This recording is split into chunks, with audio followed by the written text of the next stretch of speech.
Are you looking for a better way to play player props or daily fantasy sports? Well, look no further than Prize Picks. Prize Picks is the leading over-under daily fantasy game. Why? Because it's so easy to use and win. You can make your picks in under 30 seconds and win up to 10 times your money in one day. Right now, we have a special offer for our viewers and listeners of the Ain't Hard to Tell podcast. All you got to do is sign up now and use the promo code BACKPACK. Prize Picks will match your first deposit up to $100. That's right. They'll match your first deposit up to $100. So, join the over 150,000 others who found a better way to play and download the Prize Picks app today.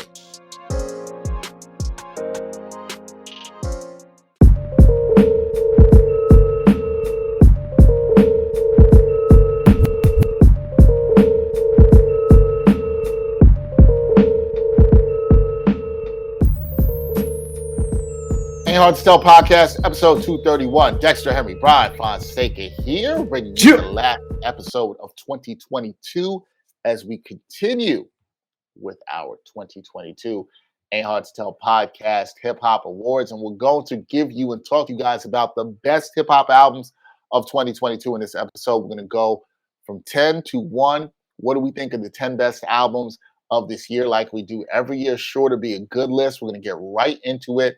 I'm going to kick it off for Bryan. Bryan, we're starting at 10. What you got at number 10, man? And we also got to do Artist of the Year because we did not do that in part one because that would give away what's going to be near the top of our list, in my opinion. Number 10, this is an album that I know a couple people are going to get mad at me because this should be higher up, probably according to them, because this is an album that I saw in a lot of people's top fives and top threes for albums that came out this year. It wasn't that for me, but I thought it was still good. And that is The Forever Story by J.I.D. And I did really enjoy it, though I could have used like 1 or 2 or 5 fewer guests than were on the album. But, you know, other people tell me that they think J.I.D. is as good as anyone. And I think that like he's very, very talented. And somebody who is from the Dreamville group that I think is actually really, really good. I think that, you know, we can sort of overhype people who are affiliated with star artists. And we did this back in the day with G-Unit and Rockefeller and the Bravehearts to some extent. And we do this all the time. Nobody did that. And we do this all the time. And I think that J.I.D. is one of those who's actually broken through, who is actually like he's very, very talented. So for me, one of the better Dreamville solo projects, The Forever Story by J.I.D. Good features from Earth Gang, Most Def, who I will not refer to as Yasin Bey, but Ari Lennox and Kenny Mason, among others. And I could have used, you know, probably only them, and I didn't really need much else. Standouts, Radar, which is my kind of song. Crack Sandwich, which is dope. Cody Blue 31. Yeah, Cody Blue 31, which I play a lot. And then Skips, Just in Time, Surround Sound, Better Days. Don't need them. But very good album. I like that. I like Better Days. Wow. Very good album. You have this album. You have this album lower than I have it. I will say this made my top 10. You have it lower than I have it, but I do think it was a good album. And I do think I'll get more into it when I talk about it. But okay. 10 for Bryan, Forever Story, J.I.D. Yeah. For me, number 10 is an album that came out back in February, and I enjoyed it a great deal. It was the second album from this rapper. Well, the third album, actually, technically. I really liked his previous album. I think it was one of the first years we did it. It was in our top 5. He came back with a second project. This album was a little bit, I think what hurts this album for me before I get into it, it was a little bit longer than I liked. I would have liked to have trimmed it down a bit. I think Bryan could probably say the same thing about J.I.D., which would to that point. But for me, I decided to go with A Few Good Things by Saba, coming in at number 10 from the Chicago rapper. Did not think it was quite as good as Take Care. Bryan's laughing because he probably left this off his list. But I thought it was a very solid album here. Some good guest appearances. Crazy Bone, who actually had a fantastic guest feature, Black Thought, also on here. with some good stuff. There's some really good songs. I think Saba could have kept this a little bit tighter. If you're looking for that lo-fi kind of sound that he had on Take Care, not quite there, but the lyrical sharpness is there. And I think this was a example of like a really good project talking about self-care and family and love and different things. I thought thematically that Saba executed well on this, but I just thought he could have brought it a little bit tighter, but a really good second project from the Chicago MC. Always excited to see what he does next. But Saba, which is a good album, and this was down to 10. This kind of goes to something Brian and I talked about before, which is this is an album that I might have had a bit higher at the beginning of the year, but a lot of late releases bumped this down. Still a very good project. If you did not check it out, if you have not checked out Saba's music, I highly encourage you to do so. A good project. Saba at number 10 with a few good things for me. All right, Brian, what you got at number 9? In at number 9, somebody who I like very much and similar to Dex, an album that came out early in the year and was not helped by all the heat that came out later in the year.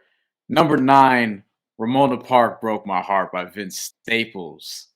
And for me, this is another album that I saw got a lot of critical acclaim that I was like, man, I'm going to have this lower compared to other people on their list. But, it is what it is. It's my list. It's their list, whatever.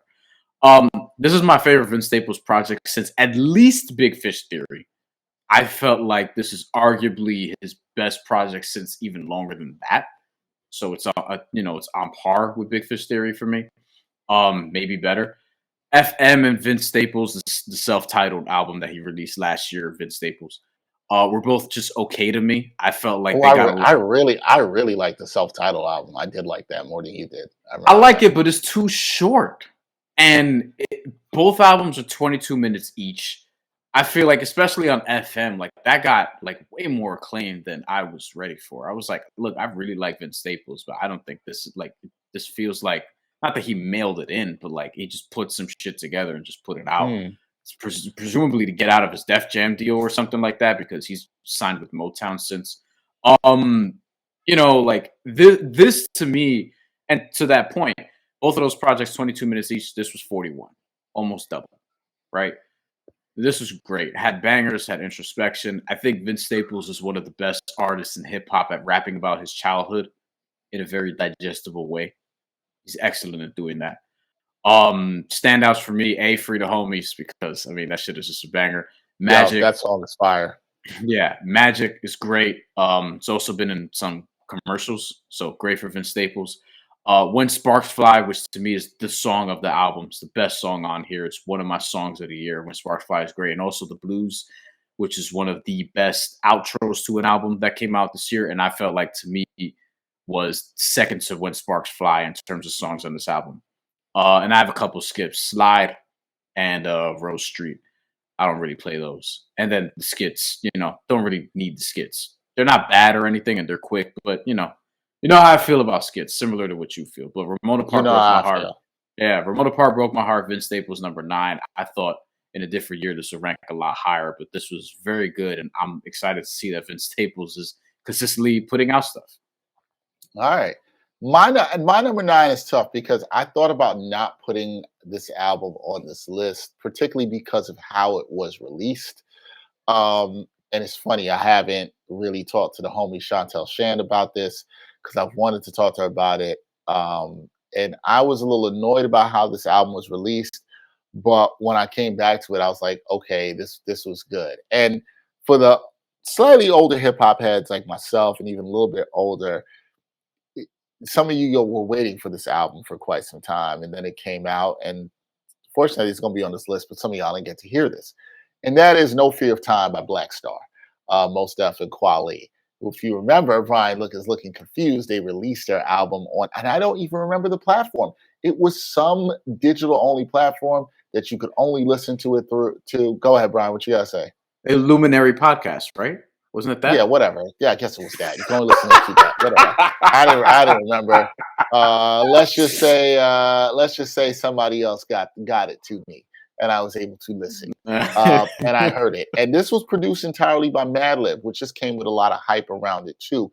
And what I will say is this: if you're coming into this, and I do not go into projects like this with expectations, and sequels of the sort. If you were coming into it expecting it to be the original Black Star album, then no, this was not that.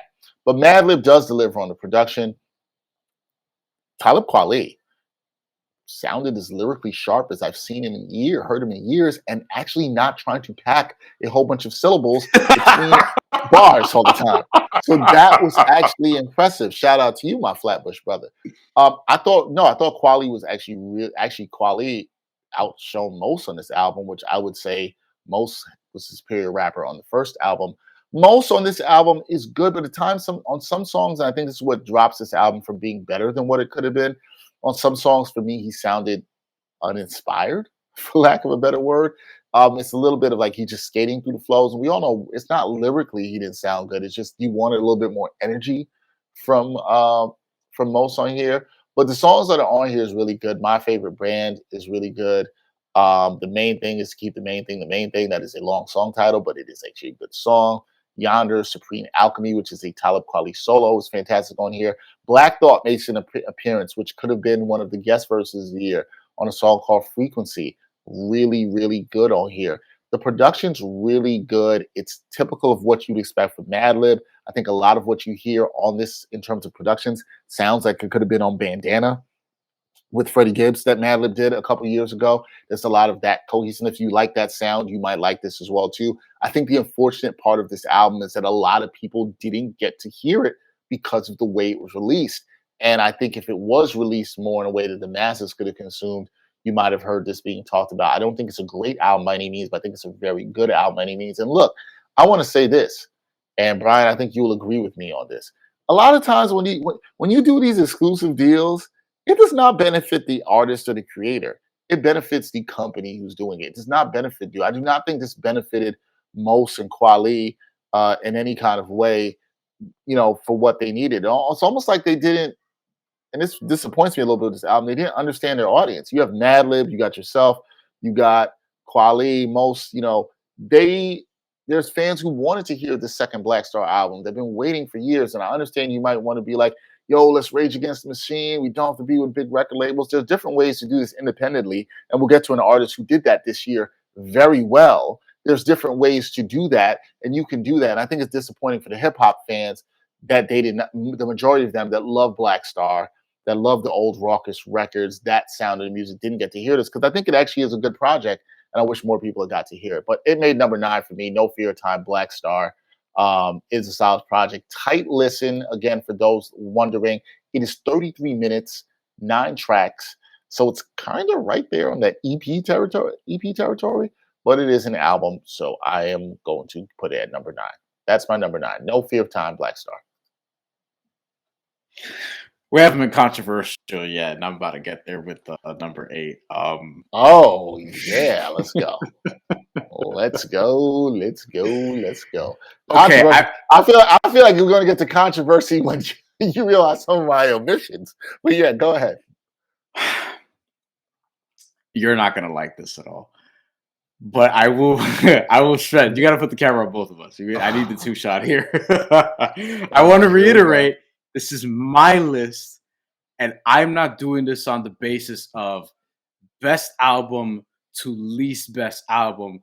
I'm doing this for my list, okay? So if there's an album that is great, and I did not really come back to it that much during the year, it does not rank that highly with me for reasons, right? I feel like I know what you're about to do here, and I don't like it. I feel like I know what you're about to do here. I don't like it. I feel like I know exactly what you're doing here. And if this is here where I think it is and what you're doing, it's I'm going to call it already the ultimate disrespect. I'm going to call it that. But go ahead. I'm going to let you go ahead. I'm just going to drink my water and mind my business. This is still an 8 out of 10 album, okay? There's a lot of strong albums that came out this year, whatever the case may be. Because if you do what I think you're doing, the bullshit that will be ahead of this. Please go. Number 8. Let me explain what number 8. Anytime somebody has to say this, you know it's going to be some bullshit. You know it's going to be some bullshit anytime somebody has to say that. You know. Oh, my God. Timmy's gonna kill me. Chantel's probably gonna kill me. Number 8, Mr. Morale and the Big I Steppers. knew he was gonna do it. What? by Kendrick Lamar. Number 8? I told you were gonna hate you. I texted you yesterday. I warned you. I was like, yo, a couple of decisions I made, you're not gonna be happy with. And I would say this is why this is number 8, because I like this album a lot. And it's probably better than Damn. It's probably better than Damn. Wow. Which Damn was another album that Wow. the public was higher on than I was, which I still very much like. But like, he won a fucking, what did he win? A Nobel Peace Prize or whatever. What was it for Damn? he won something, right? Something important. And for me, I don't think this is as good as Good Kid, Mad City, or To Pimp a Butterfly, or Section 80.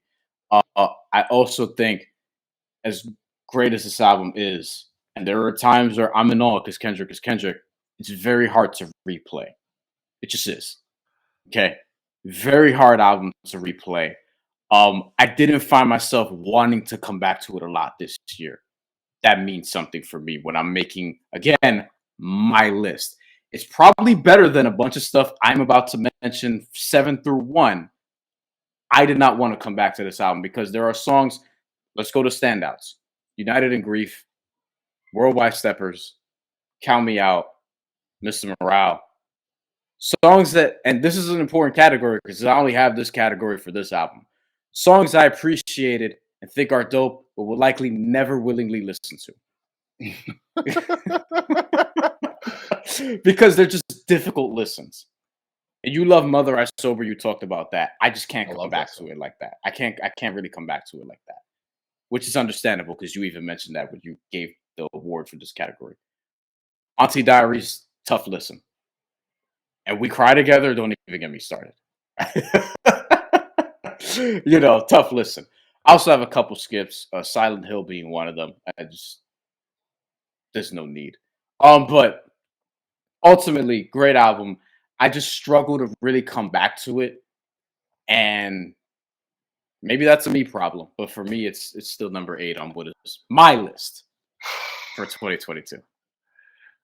Look, the problem for me is not that Bryan does not have this where I would have it, and I do think he makes fantastic points, and I will address this when I talk about this album. But my problem is, you're not telling me there was like at least 4 things better than this at this point. 5. I find that hard to believe. I'm not saying better.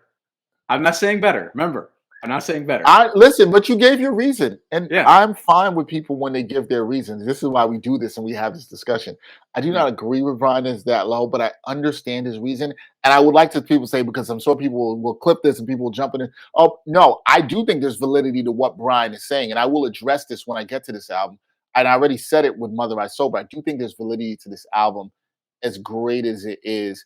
That there are certain songs in there that are hard to get back to. For me, it's not really a Mother I Sober, and it's not really an Auntie Diaries. I do agree with you more than We Cry Together. We said that from the jump when we had Greg Sylvander on here. I've heard that song twice. I heard that song twice. It is a fantastic. Here's what this, and I'm never in this. I'm not one of those people that like the video makes the song better. I don't really believe in that, but I will say that video is good. Watching the video is a better experience than listening to the song. Yeah. Right? It still gives you a level of comfortability, and I'll get into that later. That's a different thing. Kendrick did an amazing job with that video, and it was really, really, really, really, really, really, really, really well done. The video, in a way, just works better than the song. But yeah, it doesn't make you like the song more. It still doesn't make you be like, I want to go play it. I don't do it but it's a great song, but it's so toxic. We said this with Greg Sylvander. You want to be like, I don't want to be here. Yeah, I don't want to be here for that. Would you want to stand around and listen to 2 people argue like that? The answer is no. I can appreciate the greatness, and that's that. I think your ranking's a little too low, and I'm very intrigued to see what people ahead of this. Probably, because you're not going to like a couple of things that I have ahead of me. I'm probably not. There's at least, I would say this, there's at least 3 albums you're going to be like, nah, get the fuck out of here. That shouldn't be Yeah, above the Kendrick album. and wait, and It people, is what it is. please wait till I get to that. All right, my number 8. I this is we also allow. We did not break up the rules on this. We are allowed to have one tie where you can tie albums for one spot. Brian, Brian used to try in the beginning to try to have multiple ties in here, and we had to get that up out of here because he I was don't have doing any too much. ties this year. A second No straight tie. year. No ties. I have a tie, and it's coming up here at number 8. At number 8, I have a tie. We've got Herbert Absol and Ramona Park Oh, broke my heart. Vince Staples, those were ties for me. There, Ryan, you're laughing because that now maybe tells me that Herbert did not make your top 10. I will not confirm or deny such an accusation. That's interesting. Um, I thought both of these albums for me were pretty much on par with how I felt about both of them. Some really good things. If I had to give an edge, I probably would give it to Ramona Park Broke My Heart. I just thought Herbert had some good stuff. Brian and I have talked about this off air. Herbert had some really good stuff. It's definitely Absol's second best project. It is definitely his best album in years. I thought he did some really good things in this album. It's a little frustrating of an album for me because I think had he shaved off about 4 songs, the songs that are not good are really not good. Like he tried too hard on this. They're just really not good. And if he took like 4 songs off and this was a 14-track album, I actually think there's an argument I might have had this higher up to about 6 or so. But that is not the case. And I think Ramona Park Broke My Heart has a couple of missteps on it too, but I like it. But I think in terms of like replay value and what I like about the albums, they are the same sort of thing. I'd probably give a slight edge to Vince Staples because I think it's a little bit more introspective, where Absol tends to be a little bit more punchline heavy on this album. But I did like the production for the most part from Absol. I did think he delivered some good rapping. He actually had, to me, a Song of the Year candidate would Do Better, which is a fantastic song that he made. I think it was really good on this album as well too. You heard Brian talk a lot about Ramona Park Broke My Heart. That's an album I really, really, really enjoyed from the beginning of the year. Paper Cuts, one of my favorites on there. Magic, really good songs on that album. This has got a good vibe. And I think Vince Staples, I actually really liked his last 2 projects, have been really good. But 8, Herbert, Absol, that's a late end of the year contender that kind of snuck in here up to the 8th spot with Ramona Park Broke My Heart, which was there a little bit earlier at the top of the year. But that's my number 8. Now let's see what Brian does at number 7, because he broke my heart by putting Mr. McConnell and Big Steppers at number 8. That definitely broke my heart. So this is gonna break your heart more. This I'm is gonna sure break it your will. heart more. I'm sure it will, because it's about to be some bullshit. It's going to be some bullshit. Number We know 7. this. Number 7. Now, if Dexter's gonna know where I'm going as soon as I do the little preamble, which I'm gonna try to shorten up, I promise. If you're a fan of this show, you're gonna be surprised I have it this low. But that being said, this is still an album I like very much, and that is So Separately by Freddie Gibbs, which I was not better than Mr. Around the Big Steppers. I didn't say better. I didn't say better. You're gonna be real mad. Well, see here. Well, I'll just say this. Keep going.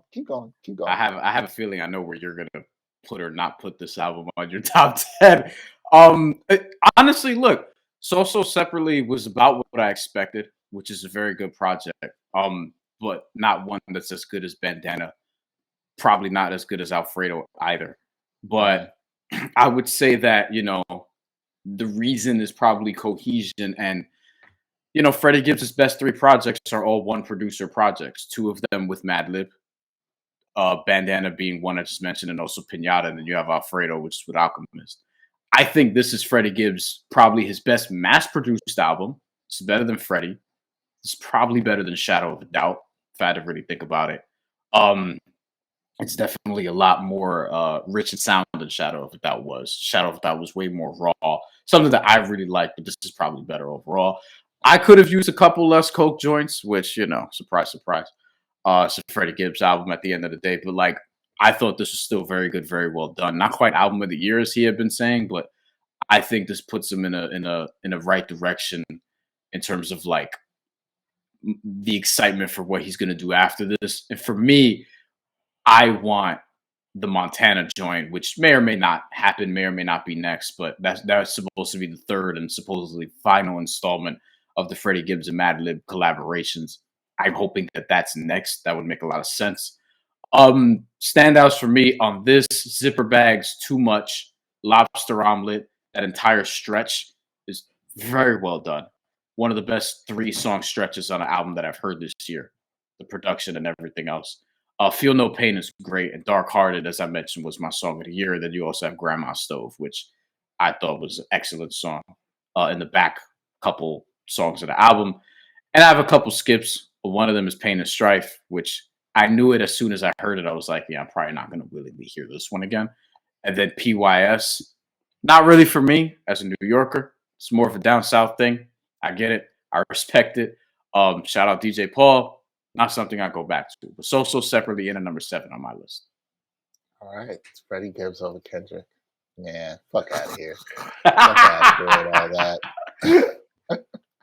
that.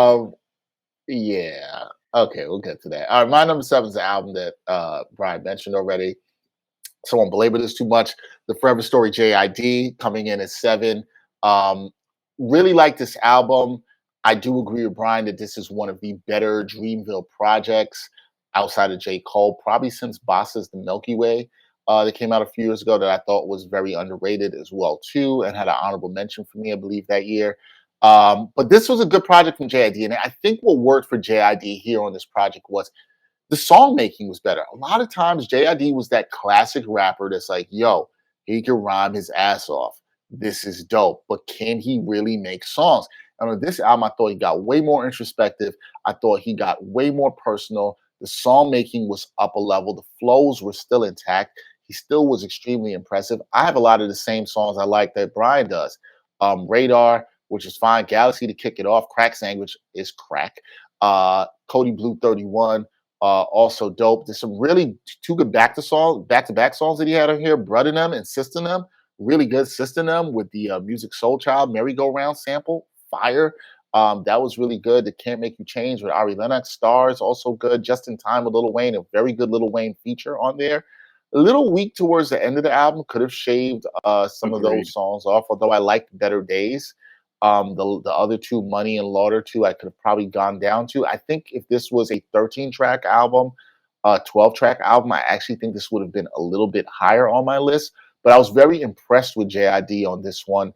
The rapping, but really, this should be a note as I talk about. It's about song making. Song making matters to me. There's even albums that might not be as great, even though Bryan came out here shitting on Kendrick, he still was involved in the song making, right? And so the song making matters. And I think it mattered for JID. And I'm actually really intrigued to see what he can do as an artist, because I think he's actually gotten to understanding that making good songs matters. And this album has got some critical acclaim. I saw some people have this in the top 5. I saw that too, Bryan. I thought that's a little bit too high for this. I did not think it was quite there, because I think as we're getting to, there are albums that were better than this, like Mr. Morale and the Big Steppers. But, some people don't think so, and that's a whole other story. But we're moving along. We're going to go on to number 6. Bryan, what do you have at number 6? Finally, this person released an album after years of deliberation. And then number 6 for me, with 2000, is Joey Badass. Okay. Who? What were you gonna say, Dak? Yo, what happened? This is a moment here, man. I totally realized I screwed something up on my list. I totally did. I screwed something up on my list, but I don't know how we gonna fix that now. Like the slot where I slotted something was supposed to be for Joey, and I did it, and I do not know how to make this right. I don't think there's a way for me to make this right. You could do what I did and put it above Kendrick, maybe. That can't happen. I don't know what I can do. I don't know what I can do to make this right. And I don't know how I did this, because I meant to not do it. And it's crazy, because I was thinking about this, and I'm looking at my list. I was thinking about it the other day. This is hilarious. And it's just hilarious, because I don't even know. Because I actually, it's funny. Like right where you have it slotted is where it's supposed to be slotted for me. 6. Like, so in spirit, this is number 6. Yeah, but I'm gonna have to break my own rule, and I'm gonna have to give another tie, Yeah, and we'll you're get gonna to that. have I have to to break my. I multiple have to ties. do Look at it that. Me because doing no it's ties and you having multiple ties. You multiple know, ties. it Yeah, is what there it we go. is. And things change. Okay, go. Please go ahead. Go. Number 6, consistently really good album is 2000 by Joey Badass. His first full release since 2017, All American Badass, which was my album of the year, I believe, that year. I think yours was 444, but you had Joey It Badass was. like very high up, very high up. So we both love that album. This is exactly what I wanted from Joey. You know, after years of, I mean, we even heard Static Selecta on our pod 2 years ago say like, yeah, this was coming at some point, but he's just rearranged it several times. Even by then, probably did so more since we had that conversation. This was really good, and I feel like we got all the elements of Joey Badass that we wanted in terms of like you got some of the boom bap classic sounding stuff, you got some of the mainstream ish stuff, you got a little bit of everything. Mm-hmm. For me, it was only 2 skips, one of which is Cruise Control, and the other one, Dex. We talked about this, and this is why this Go ahead. drops to number 6. Because I could argue that this song may be the worst one out of all the songs on this list. That would be Welcome Back. That's one of those what do we that's one of the zone out skips. You know what I mean? It's one of the zone out skips, which for people who hearing us for the first time is a reference to God's Son, Nas's album that came out 20 years ago. 20th year anniversary recently passed. That album, excellent. Could have been maybe even a 10 out of 10 if Zone Out wasn't on there. I agree. And, You and know how I feel about that. that brought it to a 9. So yeah, Welcome Back was just blech. But the rest of the album bangs. Standouts for me on Joey Badass, Make Me Feel, which I love that song a lot. That's actually my most played. Great Stephanie Mills sample. Yes, great Stephanie Mills sample. This is my favorite. This is my most played song from this album, and my favorite song from this album. Eulogy, that was excellent. Wait, hold on. What's your most favorite? What's your most played song from that album? Make Me Feel. I'll Make Me Feel. Mine is Yeah. probably Eulogy, but yeah, go ahead. Eulogy is second. Eulogy is classic Joey. That's like pro era Joey. That's like mid 2010s, late 2010s, probably mid 2010s Joey, like before he became what he is now. Zip Codes went back to a lot, and Survivor's Guilt. Survivor's Guilt is maybe the best song on the album, pound for pound. If we want to do it that way, but yeah, this album was great. I liked it a lot. Yeah, it's absolutely a fantastic album. There's no doubt about that. And it's funny, like us having this at 6. This is going to tell you about some of the heat that came later in the year because and this is what I'm explaining to people why I messed up. And I was trying to slot in Saba and Black Star and decided what I wanted to do with that. And what I have this at next, I had it tied with somebody else, and I kind of wanted to put Herbert in here.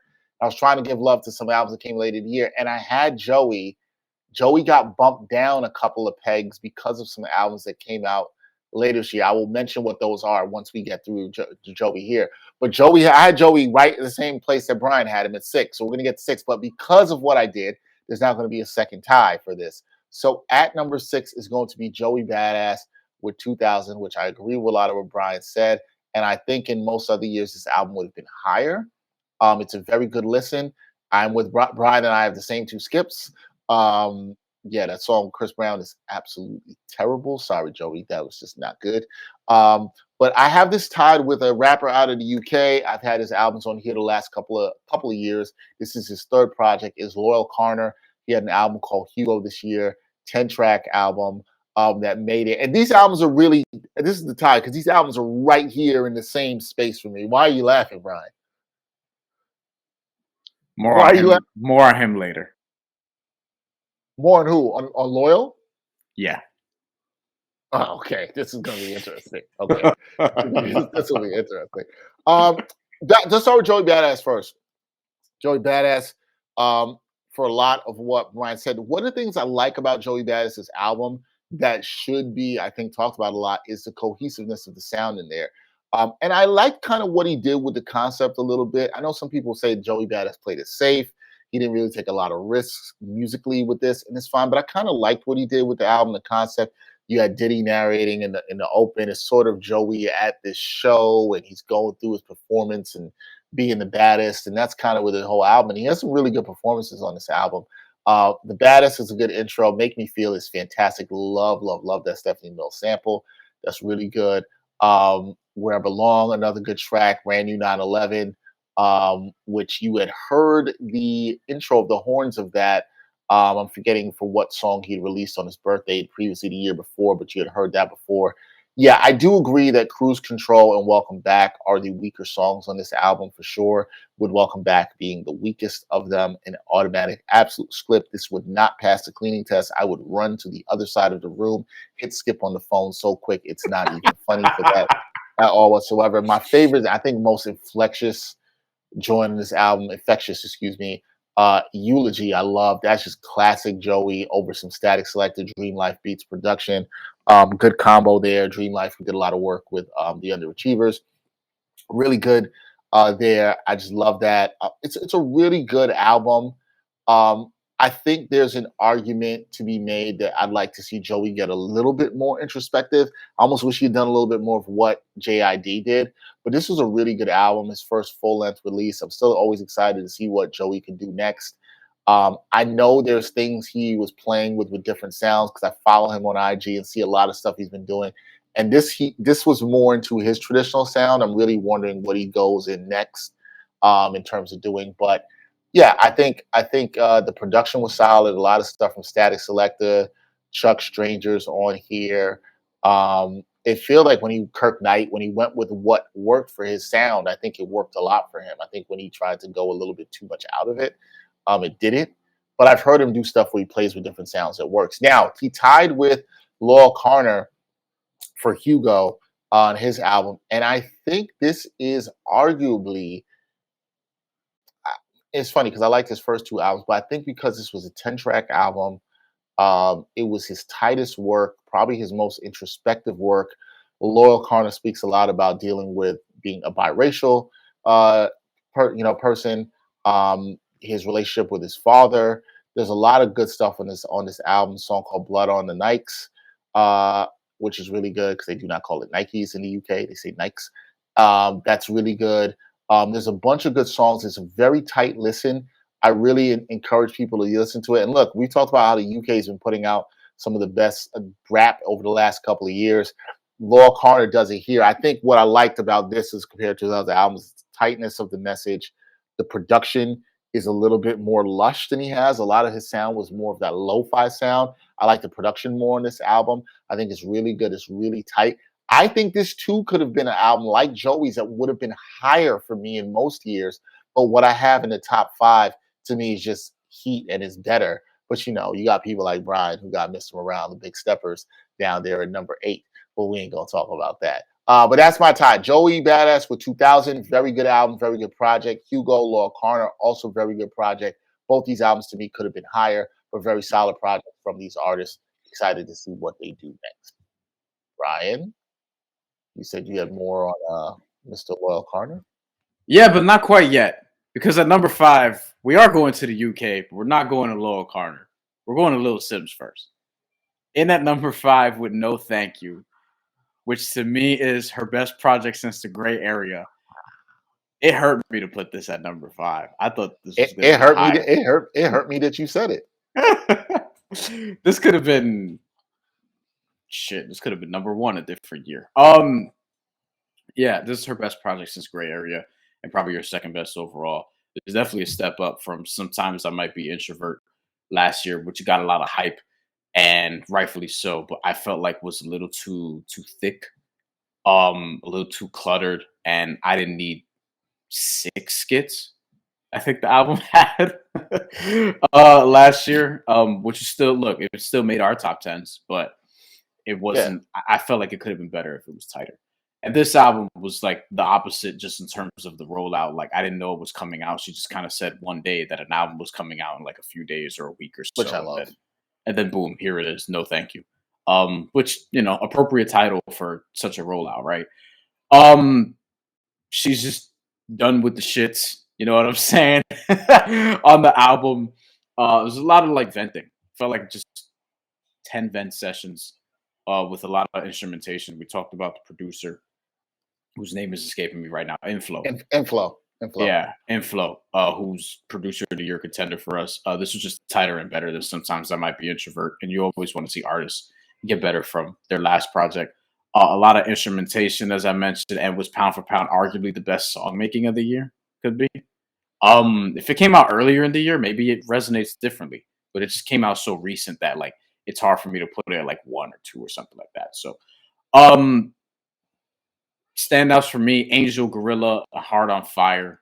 I could mention more, but it's a 10-song album, so I don't want to like name half the album as standouts, even though I easily could. But those are the ones for me that really stood out the most, and I love this album. And again, second best is Gray Area. Lil Sims is one of my favorite artists and has been for 4 years at this point. So yeah. All right, there we go. No, thank you, Little Sims at number 5. That's one Brian and I are going to disagree on because I had that higher, despite how late it came out. And I'm very high on that album, so that might be a little bit of a tease there. But for me at number 5, Brian might shock Brian, and this was tough for me, man. This was tough for me because this is towards the later in the year, and I thought it was very strong. And I was very impressed with this album. For me, at number 5 was King's Disease 3 by Nas, coming in at number 5. I think Brian probably has this a bit higher than me. And listen, when you get to this point with 5, we're talking about albums that we think that are really good. This album was really good. I'm glad listen. I'm just grateful for what we got from Nas and Hit Boy. I really, really am. I'm like really grateful for it. This is an album that I think 17 tracks with a bonus 16 with a bonus track. But the bonus track is fire, Brian. I've talked about till my last breath. How good that is. 51 minutes total in running. Of course, this is another thing. You know how I am. That 12 to 14 is that sweet spot. Could have trimmed a couple songs off of this. Brian and I talked about this. We could probably do without Hood to Hood, and we could do without the serious interlude. And I think you're talking about an album that's a little bit higher and better. But Nas sounds great on this. The production's fantastic on this. We have been through our standouts on this album, but there's a lot of stuff on this I'm still playing. Legit, Thun, I'm on Fire, WTF, SMH, Once a Man, Twice a Child, Get Light, first time. A lot of good vibes on this album. Just a fantastic listen. Nas still sounding sharp as ever. Hit Boy doing his thing, killing it. I mean, there's not much more I can say for this. A really good album. I just think the things that I have ahead of this, the next 4, were just better, tighter projects. Except for one, not necessarily as tight, but I'm probably giving it a lot of the song making on here. But I think Nas' song making is fantastic on this too, and worthy of being a top 5 album. Could have been higher in a different year, but for me, Nas at number 5 with King's Disease 3. Salute to the legendary Nas. You put this shit at 5? Yep. I put it at 5. I put it. You put this one around the Big Steppers at 8. You put this at 5. I'm surprised this is what you're upset about. I feel like you'll be more upset when we're done. There's an album you and I neither have mentioned yet, and I'm not surprised that neither you and I have mentioned this album yet. But it's on a lot of people's top 10s list. We'll get to that. Go ahead, Brian. What do you have for number 4? The album you're talking about, I don't think it's going to be on my top 10 list. No, I don't think it's on mine either. Yeah. We'll see where that goes. Number 4. You have Nas at number 5. Who do I do this podcast with? Number 4. Wow. Number 4. Yeah, I thought I knew you. No, I'm kidding. Number 4. Loyal Carner. Hugo, which I want to say. I want to say Hugo because I'm Puerto Rican. Wow. Hugo, I did not think this was going to make your list. I love this album. So this came out late October. I didn't hear it until like around Thanksgiving or whatever. I listened to a bunch of shit that week. And I was like, who? Because recently I've just been getting put onto a lot of UK artists. Like we had Dave on this list last year. I think I had Getz also. Wretch is somebody who's been on my radar. Gigs. You know what I mean? Merkston a while back, not as much recently. Stormzy, AJ Tracy, etc. This album, though, goddamn, I feel like this could have. If this this came out last year, this would have been higher for me. This would have been in the top 2 or 3. And for me, it was super, like you already touched on it a lot, so I'm not going to belabor it too much. Just super introspective, vulnerable project. Race, emotions, relationship stuff. Being biracial in Britain, which I think people from the States can underrate how difficult of an experience that could be Hmm. over in the UK. Um, and for me, I just felt, I mentioned some of the artists already. I felt similar when I first heard this project because I heard about Loyal Carter before, particularly with his Madlib collaboration stuff. I think they have a song called Yesterday, right? That came out on his Yesterday, last yep, album. yep. That No, I, it was just a Lucy. It was just a Lucy. He didn't put it on yeah, top. so it was a Lucy. He had a couple songs on FIFA. You know what I mean? Like I had just heard his stuff here and there, and obviously when you listen to Dave and you listen to some of these other artists, you start to see like Loyal Carter's name sort of pop up because, like, hey, if you like this, you should like this, whatever the case may be, or you would like this. So I felt very similar to when I first heard Gray Area. For me, this was kind of similar to Gray Area, like that level of good. Um, which is my introduction to Lil Sims a few years ago. So felt very similar. I thought this was awesome, and also excellently produced by a host of different producers. One of them being Madlib, as we mentioned. Also, Kwesi Say, I believe I'm saying that correctly. Had some joints on here. Richard Spaven. If I'm butchering the names, let me know. Standouts: Hate, Nobody Knows, Speed of Plight, which is on FIFA 23, and HGU, which is the outro song. The Hate, outro song. Hate especially was a song of the year contender for me. Lowell Yeah, Carter, this dude is nice. He's really nice. yeah. Hate, really good song. Was the lead single off the album. Um, Brian makes a good point. If this is the Gray Area was not really my full intro to Little Sims, but it was the album that got me really into her.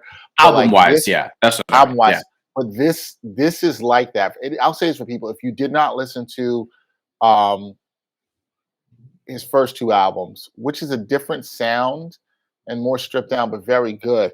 This is just better because it's just tighter. If this is your intro to Loyal Corner, then you're going to like it. It's better, it's tighter, the production's more refined. It's I could have had it higher. I'm glad Brian listened to it and liked it. I do love the album. I do think it's his best work. Um, it's like the Gray Area Little Sims, 10 tracks, very tight, really good subject matter. It's really good. All right, for me at number 4, this is an album that, like, when I think of this year, is going to make me think a lot about the summer. I played this album so much in the summer. Um, I had waited for this album for quite some time. A lot of hip hop fans had anticipated this album for some time, and unlike Black Star, these guys actually delivered. These guys delivered and let the masses be able to hear that. And that is Cheat Codes, Black Mm. Thought, and Danger Mouse. Now, listen, lofty expectations too for this album because you were getting, I think, one of the dopest producers in Danger Mouse. It's right there with Madlib in terms of what they can do with set different sounds and samples, and then one of the best lyricists of all time, my top 5, Black Thought, who I love, and I love the production on this album. Um, Danger Mouse should have been up there. We didn't mention Danger Mouse for Producer of the Year, but I know this production on this album is not Mm. going to be everybody's taste, but for me, it is. I love the production on this album a ton.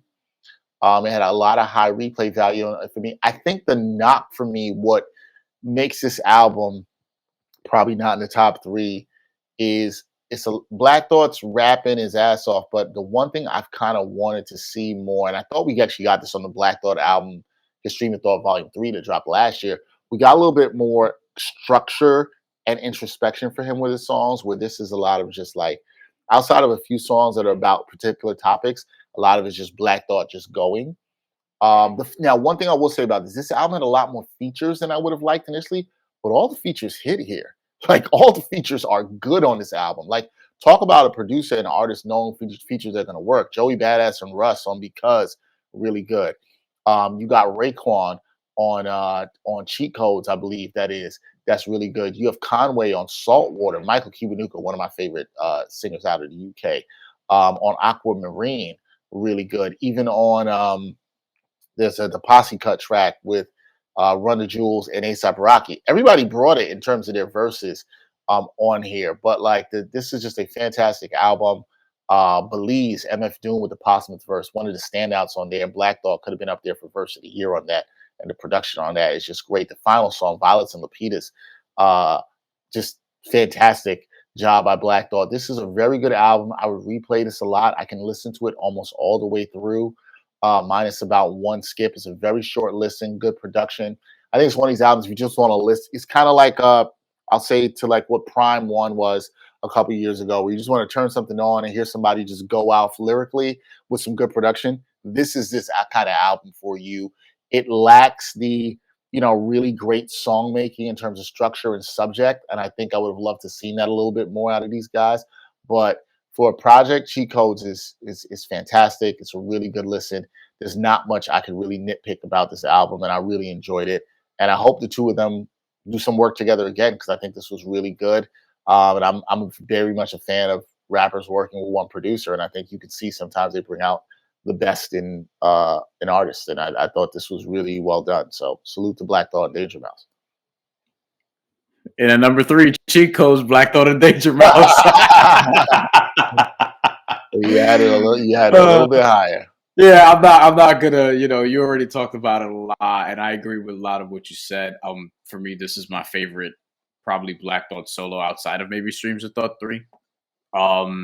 This man is gonna be 50 in October and is still pound for pound, probably a top 10 rapper on the planet, which I think needs to be highlighted as well. And I think turns 50 1 month after Nas, which is insane, right? You mentioned the features. I wanted to highlight this because for a lot of albums, like features can dock points. Like I feel like for JID, if I could get a few less features, maybe this album cracks the top 7, so to speak, or whatever the case may be. I think with Black Thought, the features really enhanced the album because I thought Raekwon brought it. I thought Joey Badass brought it. Michael Kiwanuka, as you mentioned, who's also done stuff with Little Sims out of the UK, who's great on some of these features. He brought it. Conway, Run the Jewels, LP especially. LP, I thought, had one of the best guest verses on this project as well. MF Doom, you mentioned. Russ is also on here. Danger Mouse killed it with the production. I'm with you. And I feel like, yeah, he also deserves some love in producer of the year category. He should be in the top 3 with Hit Boy. And as far as standouts go, like there are a bunch. I just wanted to highlight a few of them real quick before we get to your number 3. Sometimes is a song that I played a lot this year in hindsight. Because, which is the one I just referenced with Joey Badass, Russ, and Dylan Cartilage. And you have Aquamarine, which is a song that I liked a lot, and Close to Famous, which is another song that I played a bunch this year. So Danger Mouse and Black Thought really brought it here with Cheat Codes. Was something I was looking forward to a lot, and it stuck with me and withstood a lot of the albums that came after it, in my opinion. It did. Entering the top 3. You forgot. I think you mentioned a song. I forgot which to stand out for me. Close to Famous, yes, which was fantastic. And for I would like to also mention that same sample in that song is also used in Laurel Carner's on Hugo. It's on. I wanted to mention that. That's right. Hugo? I'm forgetting the song on Hugo right now. It's escaping. Oh, it's Georgetown. It's on Georgetown. And yeah, but somebody needs to. That's the one Madlib did. I think that's the one Madlib did on George. Madlib did that one. Yeah, Connor's album. And listen, Black Thought's verse spitting on "Close to Famous." Woo. Yeah, that was a verse of the year. That could be the verse of the album. It could be. That to me is a verse of the album. He murdered that. So that was great. All right, moving along for me at number 3. This album, I really want to talk about this for a long time. For me this year, it was the second best album I'd heard this year. I mean, dropped a little bit, but I got to give this artist a lot of credit because I thought they needed to deliver something. He hyped this up for a while. He said it was the best project he had ever made. It was going to be his Illmatic. He went too far with that. But I had not, his last couple of works, I kind of had been on. And he was kind of getting to that point where I was like, man, I don't know if you got it anymore. I don't know if you could put together a good project. Sometimes you be doing too much. But I got to give credit where credit is due. And Lupe Fiasco, you brought it back for me, man. You brought it back for me with Drill Music and Zion. And I think because Lupe did things that went back to the essence of what he did. He does well. He did not try to go over everyone's head a million times. It's kind of like Talib Kweli trying to fit 50 million words in one bar. He did not try to do that. He went to, this is another thing we should also, and I should have mentioned this person for producer of the year. I apologize. We did not say this. This whole album is produced by Soundtrack, who Lupe had a lot of his success with on Food and Liquor and The Cool early in his career. Entirely produced by Soundtrack, a very good sound, 10-track album. There really isn't that. It's kind of in the vein of Cheat Codes where there isn't that much of a theme here. But it's really good. If you like a jazzy sound, you're going to like this album. I do. Lupe is lyrically sharp on this album. There's some songs that are conceptually really good, like Kiosk and Mrs. Mural, that are really good on here. He even has a very good trap sounding song called Autobado, where it's the lead single, where he's kind of rapping as Lou Carrera, his alter ego. There's some really, really good production, really, really good rapping on this. What I've liked a little bit more cohesiveness in terms of a theme, that yes, that might have been nice, but this is good. This is the best Lupe sounded in years. It's the tightest project he's delivered in years. It's really good. Standout for me probably on this album is Naomi. That's the song I played a lot and went back to. Also, Drill Music and Zion is another good one. The last song on the album, On Phonem, also a really good one. But solid from Lupe. I think this should, I hope it shows him and other people who are fans of him, when you stick to just being tight, good production, good things can happen.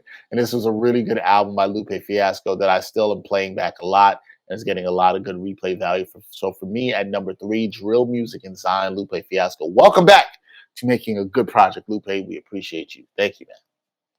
Bryan, what you got at number 2 for the best hip hop albums of 2022? Well, you mentioned an album that's not going to be in my top 10. So I'm going to mention an album that's probably not in your top 10. That is an album that I very much like, that I don't think you like as much or even at all. I'm not even sure if you've heard it. But this came out early in the year, which stood the test of time for me, and was my favorite album. I know what this is. So this is a project that's also gotten a lot of praise, I've noticed, in a lot of these type of lists, whatever the case may be, and that is Melt My Eyes, See Your Future by Denzel Curry, which came out earlier this year. Denzel Curry's most complete project, who's become one of my favorite artists in recent years. This came out in March, and I played it more front to back than any other album this year because it came out so early, and it could have been my number 1, but we now know what my number 1 is going to be. So that's a little bit anticlimactic. No other project stuck with me this long. Melt My Eyes, See Your Future was great. Lots of features. I felt like they worked. I just have one skip, and it's the second to last song. And I don't think the song is bad or anything. It's not a run across the room type of skip, but it's just a song that's really not for me. You know, it's one of those like super experimental joints where I'm like, yeah, this experiment didn't quite work for me necessarily, but whatever. Lyrically, this is Denzel Curry, sharp as shit, who's done some good things recently, especially with Kenny Beats. They had a couple of EPs, the Unlock series. And he also had Zoo, which is a solo album that came out a few years ago that I thought was really strong. This is better than both of those. Glasper produced some joints on here, and I thought really did his thing. There's a posse cut on this song, on this album called Ain't No Way, that I don't think people would like on first listen, but it really, really works. It's really a lot better than I would have expected going in. X-Wing is just a beautiful sounding track. I think it's probably San Juro, but San Juro, if I'm saying it in Spanish. That shit just knocks you the fuck out. I love that song. I played it so much this year. Cardo and Cal Banks produced that, so salute to them. Standouts, Melt Session number 1, which is the first song on the album, which is a candidate for Song of the Year for me. Really, really good. The best intro to an album this year was probably Melt Session number 1 for me personally. Worst Comes to Worst, another great song on the album. Ain't No Way, as I mentioned, X-Wing and San Juro. Like I said, I only have one skip, and I was very, very impressed when I heard this Denzel Curry joint. Me and Greg Sylvander were talking about this because he didn't get to it right away. And he said a lot of people were telling him about this album, and he felt like he slept on it. And then he went back and listened to it and really, really liked it a lot. So Melt My Eyes, See Your Future, Denzel Curry, nearly my album of the year. Not quite in at number 2. Yeah, this was one I listened to and it just did not hit me like that. I think I told Brian like that. Maybe it deserved another listen and I wasn't fair on that. I didn't think it was bad. I just thought it was okay. It didn't really move me in that way. But maybe it deserved another listen for me that I did not give it. High replay Um, value too for that album. Like it we, just has a sound that you could listen to over and over and over again. I think once we get to this, we're gonna know what both of our number ones are here, and it'll be kind of interesting. But for me at number two, and I put this much higher than Brian had it. Um, I it's very rare. It's very rare that somebody can drop an album late, and I think I'm giving it serious consideration for number one. Very rare this happens, and I even thought about right before I decided to say this, would I flip flop my one and two? And I still, I'm going to preface this by saying I very much think I could be wrong on this, and we can look back a year from now and say that this was the best album this year. But it just has I haven't sat with it long enough. I just haven't sat with it long enough to give it. But I think I know something when it's really good, and I think this is really good, and that is No Thank You by Little Sims. I think that this album is fantastic. I think this is an album that's hitting me perfectly right now. Brian hit on it before. This is an absolute fuck you to the industry. And it's not Yes. just that. It's more about really than even that. It's really a fuck you from black people, particularly black women, and how black entertainers and black content creators and producers are looked at with the people that really control the gatekeepers that Spirit of generally are white, just wanting stuff for them, and Little Sims having her frustration with that and questioning what her place is among all of that as an artist. And there's this album gives me a lot of vibes of a little bit of To Pimp a Butterfly, Kendrick Lamar, where he's questioning where he is in the industry in that realm, but so much tighter and much more personal. And you feel the pain and the anger, and Sims not trusting management, and she had a separation with a manager, and people having her hand in her pocket. There's just this great self awareness of this album that is very relatable to me at the time and the place I am personally in my career. And I think for a lot of people that create content in different media industries are going to very much relate to this. And so I like this. I love how she released it. I love that she just said, I'm dropping this out of nowhere. Yes, I had a very successful Mercury Prize winning album last year, and I don't care. We're just dropping this and we're dropping it independently. And I agree with Bryan. I think this is her second best project easily behind The Gray Area. I think it can rival The Gray Area in time. When you listen to it, it's a very tight listen. It is very good. I was very impressed when I first listened. The more I listen to it, more it is good. Sims is as sharp ever lyrically, and I like sometimes I might be an introvert, right? Which I actually didn't realize until like a couple weeks ago that the first letters of every word in that actually spells her name for short, Simbi. Never caught that until before, which is pretty interesting. But the rapping on here is tight. The production by Inflow was fantastic. Sims has a lot to say that is packed into this album, and I just love it. I love the messages. One thing that is going to get me with albums in terms of greatness and staying power is messages, and this has it. This is something I will continue to come back to. I think it speaks to a lot of the Black experience, whether you're in the UK, whether you're in America. I think it speaks a lot to the experience of people of color trying to create things within media, and the gatekeepers, and how you really need to protect your freedom. Freedom is that's the thing I think if anybody listens to this album should take up. Freedom is the most important thing you can have. The ability to create your own content, to do what you want in the way that you want. That is important, is worth fighting for, and it's worth protecting. And I think that's the message Sims is trying to get out here, particularly when, as for us as people of color, that's important for us to do. Fantastic album, fantastic production. I really can sit back and I could say in 4 or 5 months and say, yo, I should have put this at number one. Y'all know what's coming at number one, but I probably should have put this at number one. I just don't think I had enough time to sit with it, but I really enjoyed this album, and I think it's absolutely fantastic. And I haven't been able to stop playing it since I've started listening to it. So we don't go on for too much longer, and we both know each other's album of the year. Is the Yep. person who has your album of the year also your artist of the year? No, Oh, no, that is not. It is not actually. that is interesting. Yes. Okay, so we'll get to artist of the year in a second. Yep. Album of the year. we know where we're both going, so let's just do it. Yep, we know where you're going. King's Disease 3, Nas and Hit Boy. Surprise, surprise. I'm trying very much not to be biased as I wear a hoodie, the Ether hoodie. Yeah. Look, this is to me the best album that came out this year and my favorite album that came out this year. So, kill me. Like, it is what it is. To me, this is also the best Nas and Hit Boy project. I like Magic very much. I think in terms of songs, this is a hair above that. I also think Magic is also in a little bit of a different category for me because it's an EP, so it's like hard. I don't like to compare LPs and EPs just in general, so like I'm not even going to try to do that. But from the beginning, Ghetto Reporter smacks you in the face. It smacks the shit out of you, and Nas is better than anybody ever at just introducing an album. He just is. Stillmatic intro is one we reference a lot. The genesis into New York State of Mind, the message, and I Queens Am get the money.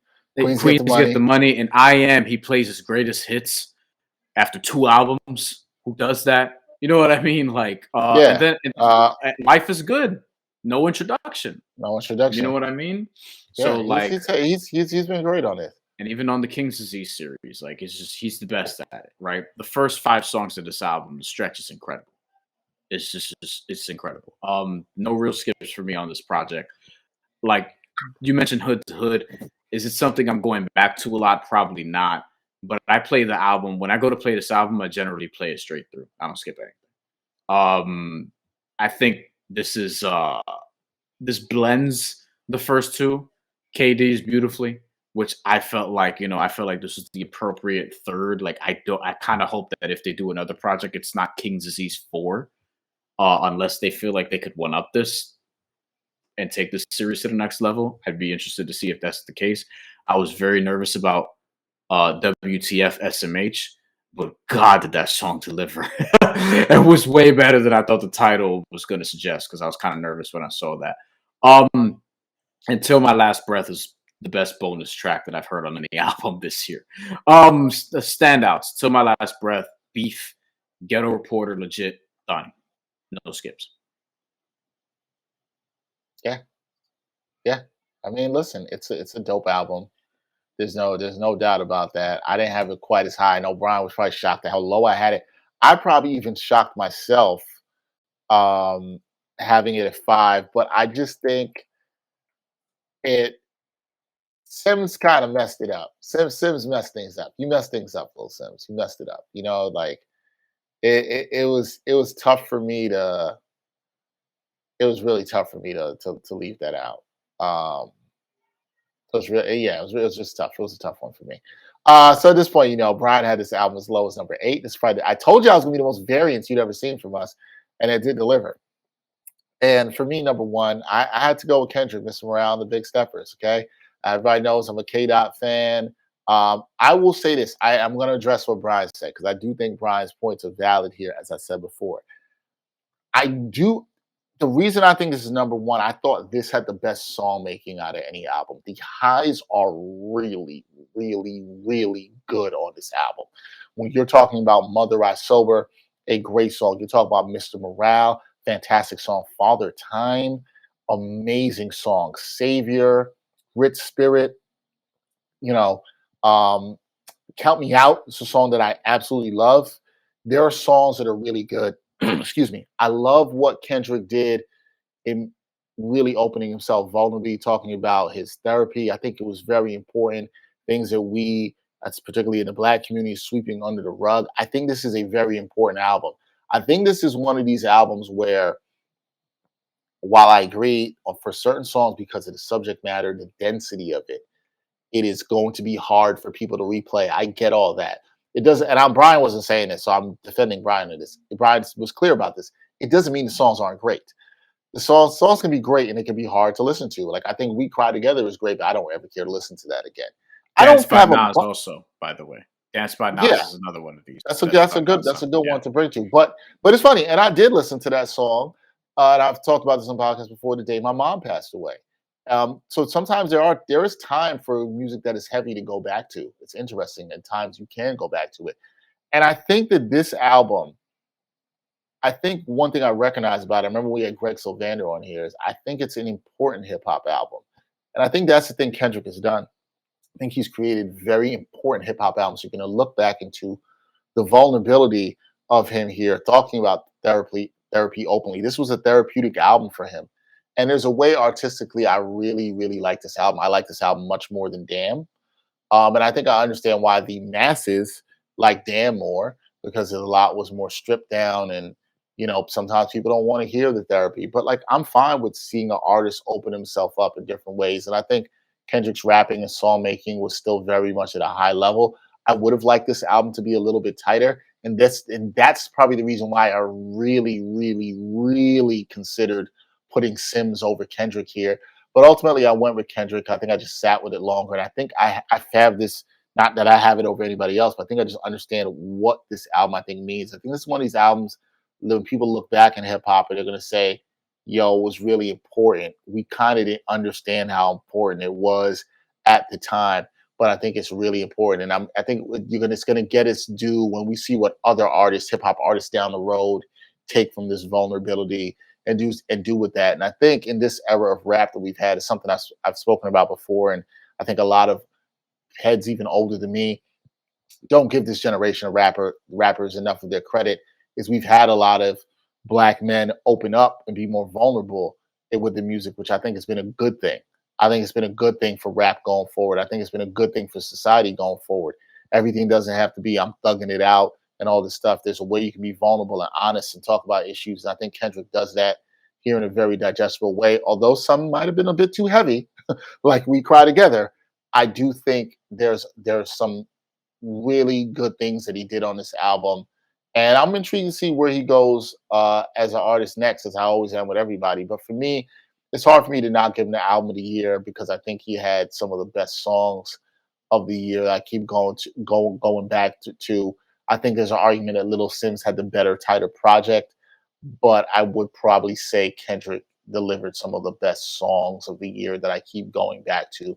And for that, I had to give him the number one spot with album of the year. So with that said, uh, that is going to take us to what Brian and I say. We did this a little differently this year, and we'll do this before we wrap here. We're going to talk about hip hop artist of the year.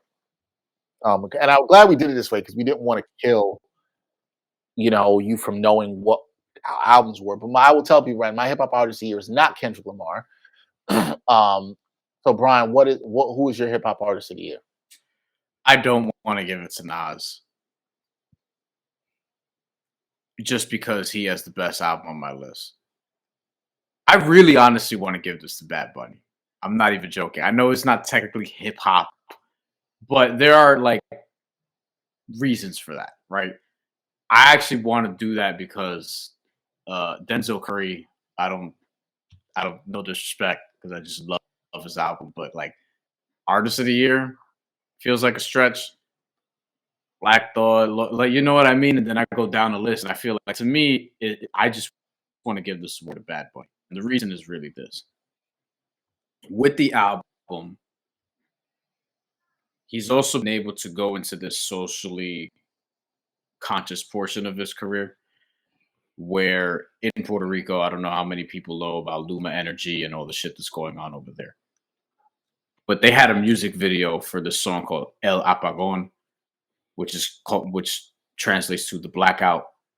And Luma is this organization that is responsible for the energy, lights in Puerto Rico, whatever the case may be. Power is probably a better way of putting it.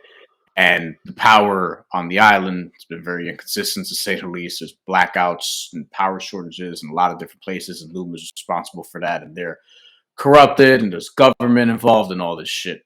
And he's used the album, used his platform in a way to speak out against that. And he's done it at concerts, he's done it at songs, he's done it with El Apagón, making a music video, which is really like a short documentary. He's joined Luma Energy protests, even one in New York, I believe. You know what I mean? Like, he does a lot of those things, and I feel like it's transcending whatever genre he belongs to.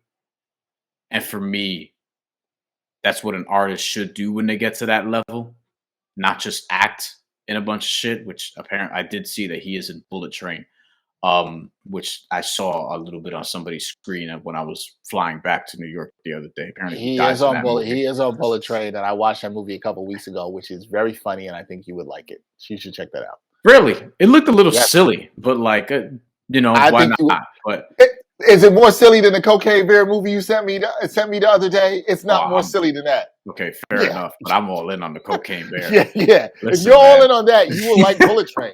Like, Okay, yeah. I'll say look, and Brian Tyree Henry is in there, so why not? But yeah, I like he's. I feel like what he's done, not just with the album, but what he's done for Puerto Ricans as an artist, worthy of Artist of the Year, whatever category this is. So I'm going to bend the rules a little bit here for a good cause. So Bad Bunny. There's All my right, answer. that's that. I get it.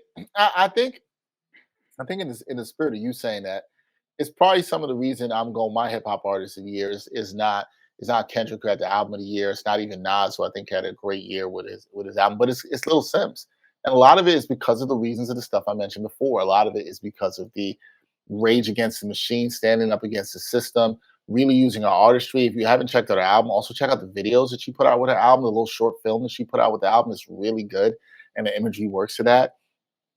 I like when people speak out against the oppressive systems, especially as a person of color. I like when people speak out against that. I like when people highlight the inequalities, the spaces that certain systems have been designed to try to keep us in, and not speak out and just be happy because we're getting money in a certain space. And I like when somebody recognizes that and says no. And I think, as to Brian, what he said about Bad Bunny, I think it's important for artists to use their voice sometimes for causes that are bigger. And I think that's what Little Sims did here. And that to me is also why she's Artist of the Year. Yes, she just put an album a couple weeks ago, but she's the Artist of the Year because I think she really had something to say, and she said it, and she delivered that message. The same way Bad Bunny is saying something that he has to say for his people back home that need the energy in Puerto Rico and aren't getting the support they need. So yeah, salute to Lil Sim, salute to Bad Bunny, Artist of the Year for sure. For me, it was really that. It was really about the artistry. When I thought about, yeah, Kendrick did a lot of artistry, I think, with what he did, but I think Little Sim's message really hit home for me a lot, and I like the message she had there, too. Real quick on the albums of the year, just want to give some honorable mentions. People notice I did not have Freddie Gibbs in my top 10 at all whatsoever. Yeah, saw At that all, coming. I did not have Freddie Gibbs in there. I thought he had a good album. Did not like it as much as Bandana Alfredo. There are some jams on there, but it was right outside. It's not like it was far outside. It was right outside. Another album right outside that was in the top 10 that could have been there earlier. And I knew Brian was not going to have it in there either. It's Almost Dry, Pusha Yep. T. I knew that was the one. I knew that was the one you were talking about I, before we started. I, Look, I like that album. I did not like it as much as other people. Yeah. Shout out to my homie Yvette. I'd spoken with her a couple months ago. She said that was her album of the year. She loved her some Pusha T though. Shout out to the homie Yvette. But no, I think that album for me, in terms of replay value, there were certain songs, but it just didn't have it as a consistent project. It's a good project. I'm not sure it's better than the ones I had anywhere from 8 to 10 that I would go back to play that much. Call My Bluff, though, by Pusha T was one of my favorite songs of the year. I will say that. Also, shout out to From a Bird's Eye View, Corday, another solid album as well, too, that I thought deserved an honorable mention there.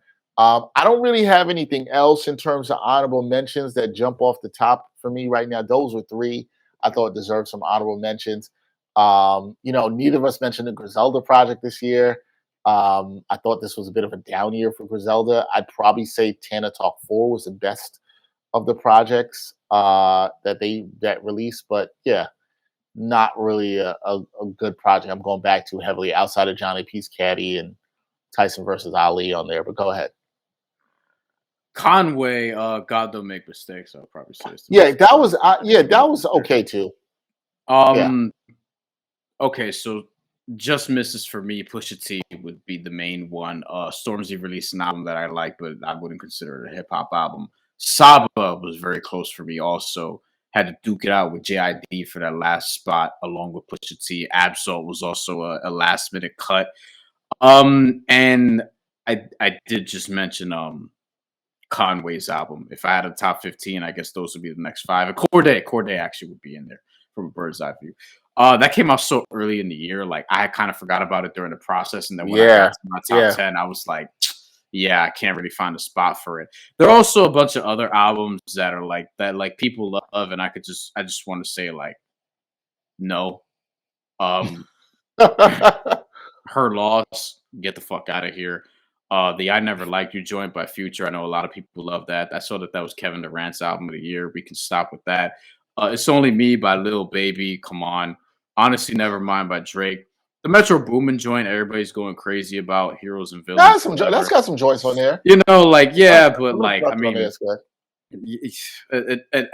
look, and I'm not even gonna do like. Let me get on some of the underground homies, some of my underground friends that like been telling me about some albums this year. I know y'all love Rock Marciano. I get it. I understand. I know y'all love Rock Marciano.